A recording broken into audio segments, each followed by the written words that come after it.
Isakan tangis dari anggota keluarga yang mengantar jenazah, serta suasana senyap di antara pepohonan di area pekuburan, membuat situasi bercampur haru dan mencekam.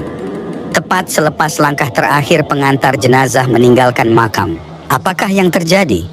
Menurut sabda Nabi, alam kubur merupakan alam pertama dari akhirat. Inilah tempat pertama dari manusia setelah meninggal dan menunggu hari pembalasan tiba kelak. Dalam syariat Islam, jenazah harus segera dikuburkan setidaknya sebelum azan asyar berkumandang. Di beberapa tempat malah bisa segera dimasukkan ke liang lahat asalkan sebelum tengah malam. Selama hidupnya, seseorang mungkin dibuai oleh popularitas dan kekayaan. Tapi ketika ajal sudah menjemput, satu-satunya yang tersisa adalah amal perbuatannya. Menurut hadis Nabi, ada 3 hal yang menemani jenazah ke tempat peristirahatan terakhir, yaitu keluarga, harta benda, dan amal perbuatan. Namun 2 hal pertama akan segera meninggalkannya di pemakaman. Kehidupan di alam barzah atau alam kubur adalah alam pertama yang akan dijalani seseorang setelah mengalami kematian.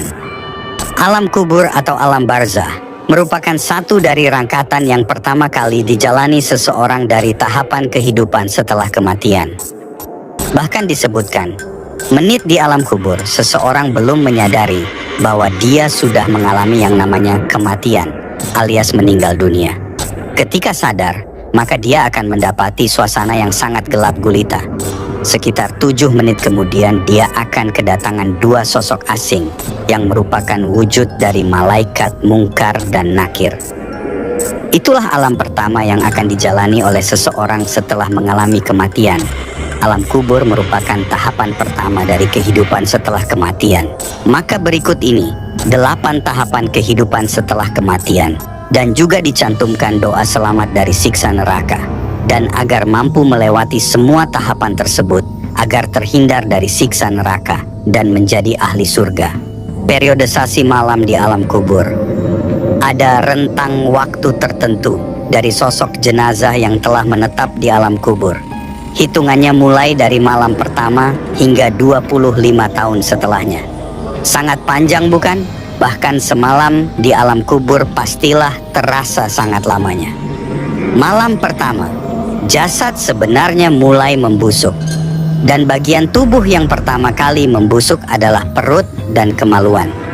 Itulah alasan semasa hidup setiap manusia seharusnya menjaga 2 bagian tubuh tersebut. Jasad juga mulai berubah warnanya menjadi agak hijau dan cenderung gelap. Malam kedua. Malam berikutnya, organ dalam tubuh mulai membusuk seperti lambung, paru-paru, hati, dan limpa. Malam ketiga. Malam ketiga ialah malam ketika jasad mulai mengeluarkan bau busuk. Setelah 7 hari, wajah jasad akan mulai membengkak dan terlihat jelas di bagian pipi serta kedua mata. 10 hari pertama, tubuh akan semakin membusuk. Setelah 2 minggu, perlahan-lahan rambut jasad mulai rontok dan terurai bersama tanah. 15 hari, jasad akan mulai dikerubuti hewan-hewan tanah seperti ulat. 6 bulan, daging telah menyatu dengan tanah dan hanya menyisakan sedikit. Cuma tersisa tulang dan rangka dari jasad tersebut. 25 tahun, kerangka akan meninggalkan 1 biji dengan tulang yang sangat kecil. Dari tulang itulah kelak manusia akan dibangkitkan di hari pembalasan. Ke-1, alam kubur atau alam barzah. Seorang yang meninggalkan alam fana atau alam dunia akan menjalani hidupnya di alam kubur. Kehidupan di alam kubur atau alam barzah, terutama di malam pertama, akan sangat mencekam. Sebab seorang yang meninggal, ketika roh meninggalkan jasadnya, maka dia seperti dalam alam mimpi, belum percaya apakah dia sudah meninggal. Tetapi setelah tersadar dan melihat alam di sekelilingnya yang gelap gulita dan ada kain kapan yang melekat di tubuhnya, barulah si ahli kubur kaget, bahkan menangis sedih. Dia syok saat tahu dirinya benar-benar sudah meninggal dan akan menjalani kehidupan yang panjang di alam kubur. Demikian sebuah gambaran tahapan pertama setelah kematian. Kita akan singgah di alam kubur atau dikenal dengan sebutan alam barzakh atau alam kubur. Hal ini disebut dalam firman Allah Subhanahu wa Ta'ala, yang artinya, agar aku berbuat amal yang saleh terhadap yang telah aku tinggalkan, sekali-kali tidak. Sesungguhnya itu adalah perkataan yang diucapkannya saja, dan di hadapan mereka ada dinding barzakh sampai hari mereka dibangkitkan. Al-Quran Surat Al-Mu'minun ayat 100. Dijelaskan dalam Islam jika alam kubur hanyalah tempat persinggahan, tetapi akan dijalani dalam waktu yang cukup panjang, bahkan dikabarkan akan lebih panjang dari waktu hidup di dunia. Bahkan disebutkan pula, jika di alam kubur inilah manusia sudah bisa mengetahui di mana dia akan tinggal di akhirat kelak, apakah di surga atau di neraka. Jikapun bisa masuk surga, dia akan dihisab. Bahkan sejak di alam kubur, dia sudah mendapatkan siksaan. Tak ada yang dapat menolong, tak ada sanak dan keluarga atau tetangga. Semuanya akan ditentukan oleh amal ibadahnya selama hidup di dunia fana. Bahkan disebutkan dalam hadis, akan datang dua sosok malaikat yang bernama Munkar dan Nakir.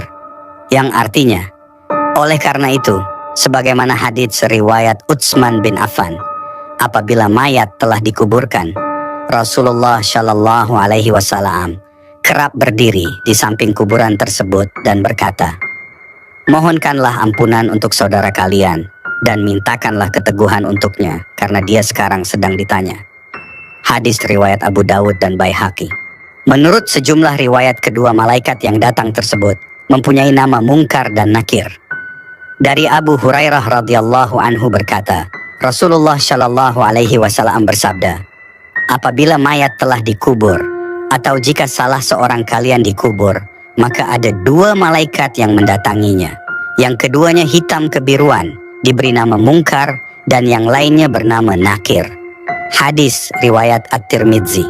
Disebutkan pula wujud malaikat Munkar dan Nakir akan datang sesuai dengan amal perbuatan sang ahli kubur semasa hidup. Jika lebih banyak melakukan kemaksiatan, maka yang datang adalah dua sosok menyeramkan. Tetapi jika dia seorang yang ahli ibadah, maka yang akan datang adalah sosok yang rupawan. Keduanya akan langsung menanyakan tentang siapa Tuhan kepada manusia di alam kubur, terus apa agamanya, apa kitab yang menjadi pedomannya, dan siapa nabinya. Disinilah akan menentukan bahwa jawaban ahli kubur bisa menjawab pertanyaan dua malaikat tersebut sesuai atau tidak. Maka ditanya apa agamanya ketika hidup di dunia, apa kitab yang menjadi pedomannya ketika hidup di dunia, dan siapa nabi yang ia ikuti ketika di dunia. Semua pertanyaan di alam kubur itu akan dijawab sesuai dengan amal ibadahnya semasa hidup. Sehingga tak ada istilah nyontek seperti mengikuti ujian, apalagi dijoki. Sebab semuanya sesuai dengan perbuatan sang ahli kubur. Selanjutnya, jika dia mampu menjawab semua pertanyaan dua malaikat tersebut, maka dia akan diistirahatkan dan dipindahkan di taman surga yang ada di alam kubur tersebut, dan menunggu hingga hari kiamat. Namun, jika dia gagal, maka dua malaikat tersebut akan murka. Selanjutnya, sang ahli kubur akan ditempatkan di neraka hingga kiamat, dan sepanjang masa itu ia akan menerima azab di alam kubur. Bukti adanya alam barzakh disebutkan dalam hadits ini sebagaimana dalam kitab Nasai, hadis nomor 2033. Rasulullah Shallallahu Alaihi Wasallam berdoa, ya Allah, sesungguhnya saya Nabi meminta perlindunganmu dari siksa kubur, siksa neraka, fitnah dalam kehidupan di dunia, fitnah kematian, alam barzakh, dan dari fitnah Dajjal. Maka itulah pimpinan Pondok Miftahul Huda Tungkal Jaya Muba, Ustadz Mustain, dalam tausiahnya mengatakan, Nabi Muhammad Shallallahu Alaihi Wasallam selalu mengingatkan manusia untuk selalu mengingat hidup setelah mati. Selain memperkuat amal ibadah, juga berdoa agar terbebas dari siksa alam kubur. Berikut bacaan doanya. Allahumma inni a'udzu bika min adzabil qabri, wa min adzabin nari, wa min fitnatil mahya wal mamati, wa min fitnatil masihid dajjal. Artinya, ya Allah, aku berlindung kepadamu dari azab kubur, azab neraka, cobaan hidup dan mati, dan fitnah dajjal yang terhapus dari rahmat Allah. Maka bacalah doa itu setiap setelah sholat 5 waktu ataupun ketika hendak melakukan doa, karena doa-doa itu selain mengingatkan kita akan mati, juga selalu memohon keberkahan dan ampunan dari Allah Subhanahu wa Ta'ala, ujarnya. Kedua, hari kebangkitan Yaumul Ba'ats. Hari kebangkitan setelah mati atau kerap disebut sebagai Yaumul Ba'ats. Menurut Ustadz Mustain, adapun hari kebangkitan merupakan rangkaian dari hari kiamat sebagaimana disebutkan dalam Islam, disebutkan dalam Al-Quran dan hadis berikut ini.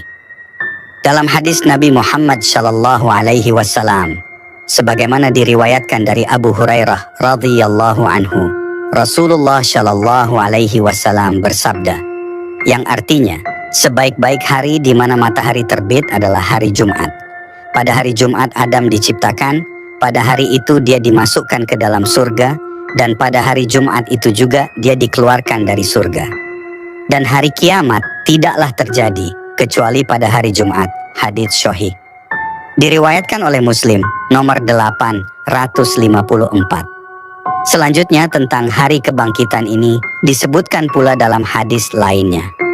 Sebagaimana disebutkan oleh Aus bin Aus radhiyallahu anhu bercerita bahwa Rasulullah Shallallahu Alaihi Wasallam bersabda, yang artinya sesungguhnya sebaik-baik hari kalian adalah hari Jumat. Pada hari itu Adam diciptakan dan diwafatkan. Pada hari itu juga sangkakala ditiup dan petir bergemuruh. Hadis riwayat Abu Daud nomor 883 dan Ibnu Majah nomor 1075. Hal ini sangat jelas sebab hadits ini dinilai sahih oleh Al-Albani dalam Syahih Abi Dawud dan Syahih Ibnu Majah, ujar Mustain. Seperti diketahui, hari kebangkitan adalah kehidupan setelah mati. Sebagaimana disebutkan bahwa malaikat Israfil akan meniupkan sangkakalanya, maka hari kiamat akan datang, terjadi bencana di mana-mana. Dunia kiamat dan semua makhluk akan binasa. Tak ada satupun yang tersisa dan luput dari kematian. Selanjutnya, malaikat Israfil akan meniupkan sangkakalanya. Untuk yang kedua kalinya, maka semua makhluk yang sudah binasa dan mati itu akan hidup kembali tanpa terkecuali. Hal tersebut diungkapkan dalam surat An-Naml ayat 87. Allah Subhanahu wa Ta'ala berfirman, yang artinya, dan ingatlah hari ketika ditiup sangkakala, maka terkejutlah segala yang di langit dan segala yang di bumi, kecuali siapa yang dikehendaki Allah. Al-Quran Surah An-Naml ayat 87. Kedua, yaitu tiupan asy-sya'iq, tiupan yang mematikan. Dan yang ketiga adalah tiupan qiyam bangkit.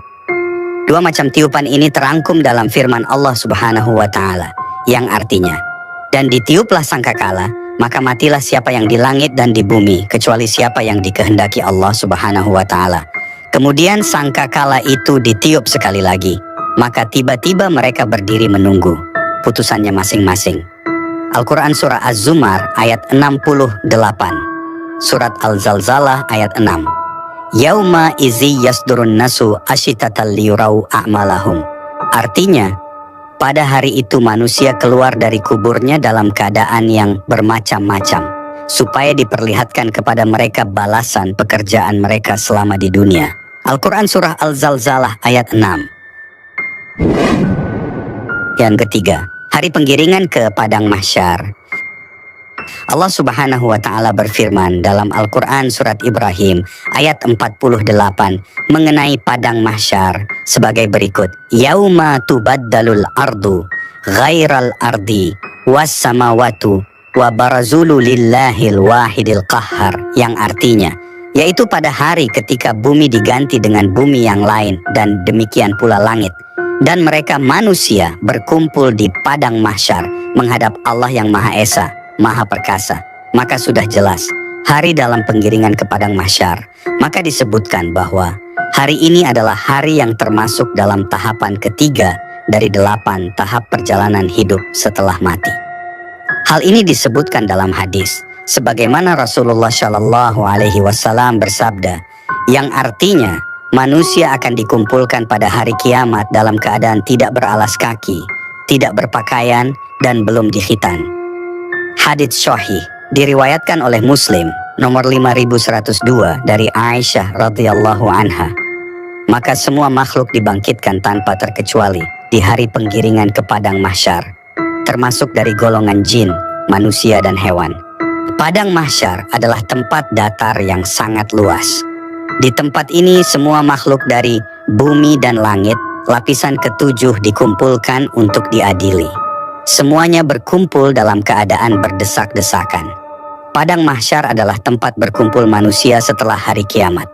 Digambarkan semua itu sebagai tanah rata yang berwarna putih, tempat yang belum ditempati seseorang. Maka hadits ini disebutkan dalam riwayat Muslim dan Bukhari.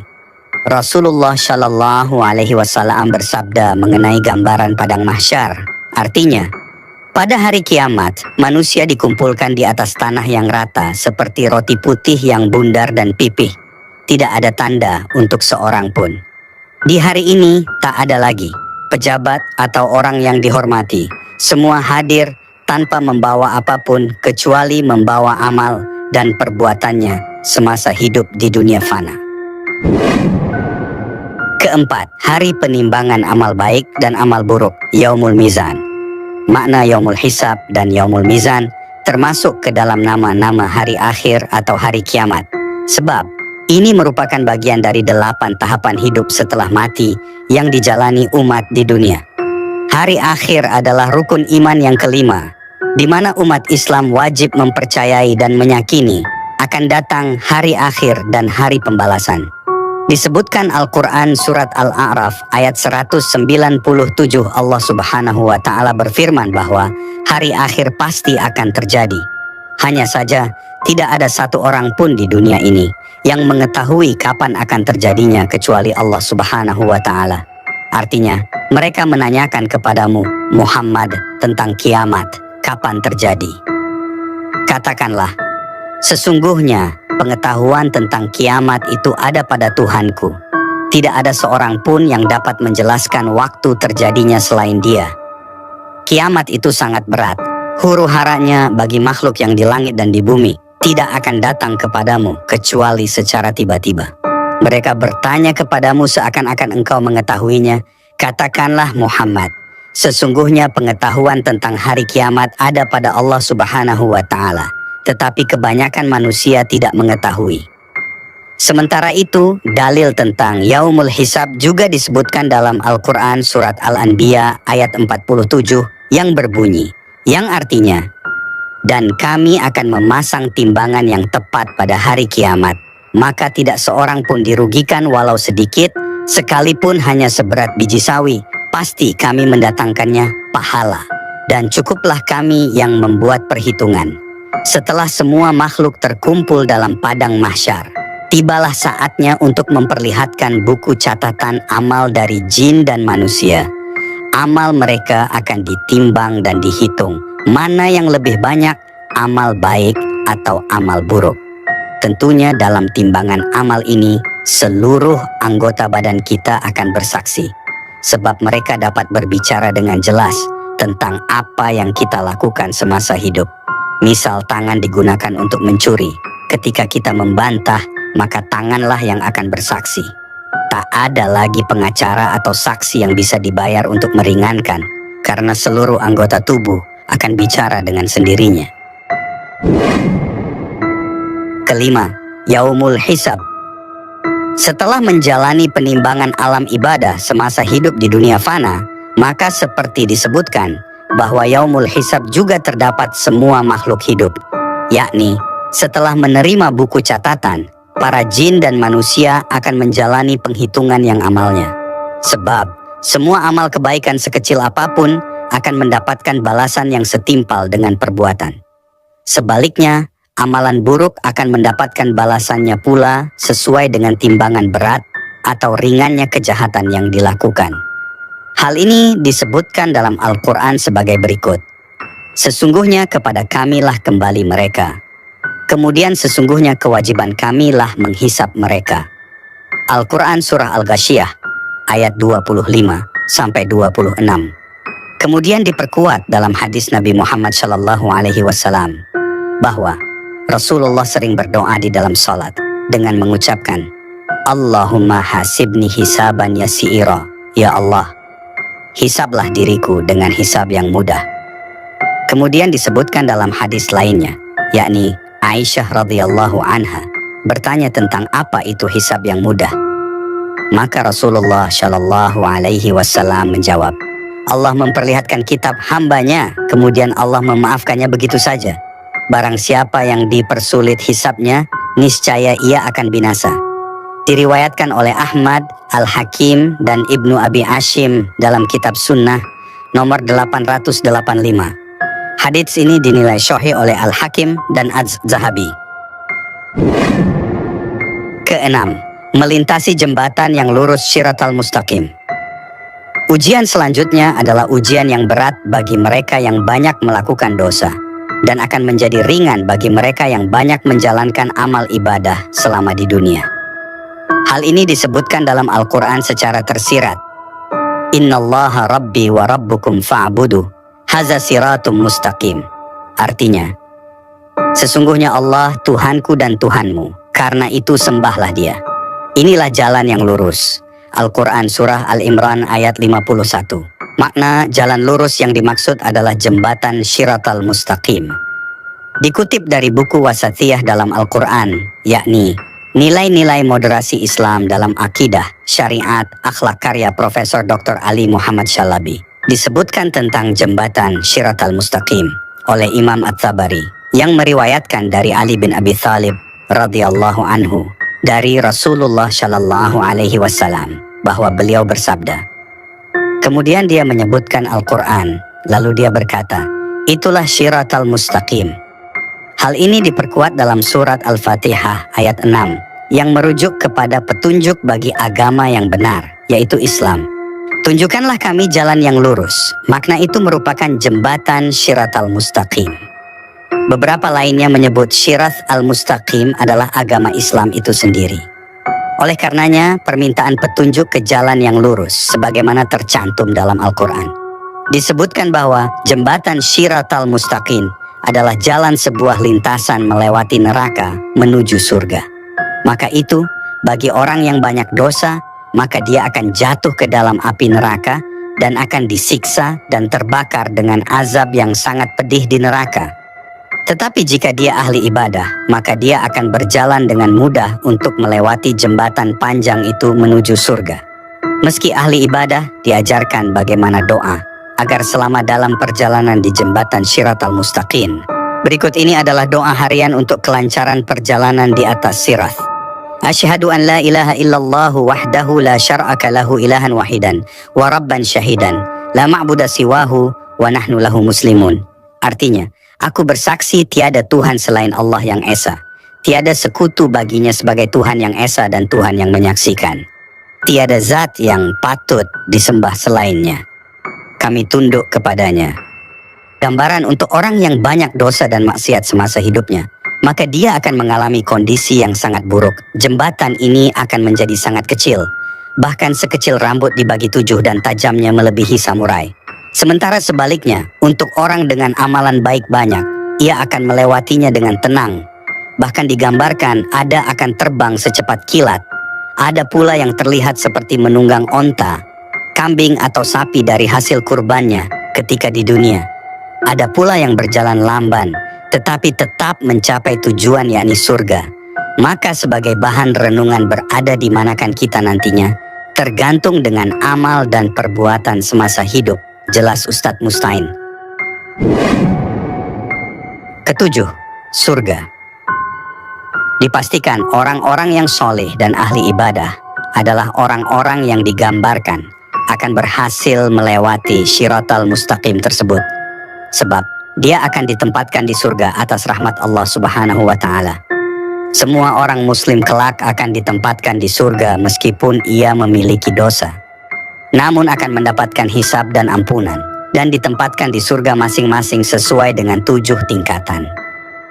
Firman Allah Subhanahu wa Ta'ala dalam surat An-Nahl ayat 32. yang artinya yaitu orang-orang yang diwafatkan dalam keadaan baik oleh para malaikat dengan mengatakan kepada mereka. Kedelapan, neraka. Selanjutnya inilah tahapan kedelapan, sebenarnya seperti di surga tempat bagi ahli ibadah. Maka neraka adalah tempat bagi semua orang yang memiliki dosa, baik itu muslim atau kafir. Disebutkan di dalam kitab suci Al-Quran bahwa terdapat 7 tingkatan neraka. Hal ini sebagaimana firman Allah Subhanahu wa Ta'ala disebutkan dalam surat Ali Imran ayat 77. Sesungguhnya orang-orang yang menjual janji Allah surga dan mengobrol sumpah mereka dengan harga yang kecil, mereka tidak mendapatkan pahala di akhirat, dan Allah tidak mengajak mereka berbicara dan tidak melihat mereka pada hari kiamat. Dan Allah tidak akan menyucikan mereka, dan bagi mereka azab yang pedih. Kemudian diriwayatkan dalam hadis Bukhari, Rasulullah bersabda, ada 3 golongan yang Allah tidak melihat mereka pada hari kiamat, dan Allah tidak akan menyucikan mereka, dan bagi mereka mendapat siksa yang pedih. Seorang laki-laki memiliki kelebihan air di jalan, namun ia menahan dari Ibnu Sabil.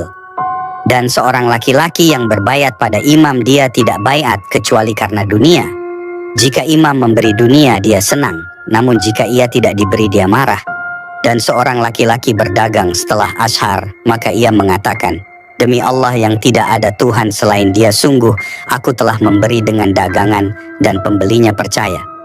Seperti diketahui, golongan yang dimaksud adalah orang-orang kafir, munafik, dan setan. Bahkan disebutkan, jika jarak antara satu pintu dengan pintu yang lainnya adalah 500 tahun dan 700 tahun perjalanan. Lalu di setiap pintu ada azab berlipat ganda. Berikut 7 tingkatan neraka disebutkan sebagai berikut. Pertama Jahannam, kedua Laza, ketiga Al-Huthamah, keempat As-Sa'ir, kelima Sakar, keenam Jahim, dan ketujuh Hawiyah. Demikian 8 tahapan kehidupan setelah kematian. Mari kita renungkan dan pahami, berada di jalan manakah kita kelak? Allah Subhanahu wa Ta'ala pun memberikan kebebasan kepada umatnya untuk memilih. Namun azab sudah menunggu bagi mereka yang memilih kehidupannya di jalan kemaksiatan. Sementara Allah akan memberikan kenikmatan surga bagi hambanya yang menjalankan semua perintahnya dengan patuh dan ahli ibadah.